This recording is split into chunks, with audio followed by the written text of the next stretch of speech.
For many people, Pride Month is a time to celebrate identity and community. One Rockford event is making sure this message reaches a group often left out of the conversation.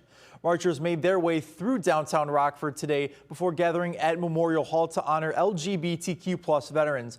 Organizers say the event recognizes the vets' service while also highlighting a community they say has historically faced discrimination.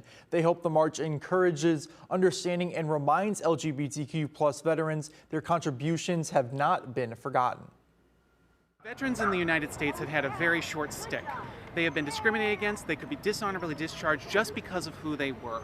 Our most vulnerable populations are the LGBTQ+ community and veterans. And when you're in both of those communities at the same time, it is a really tough living. And we hope that this event brings attention to that.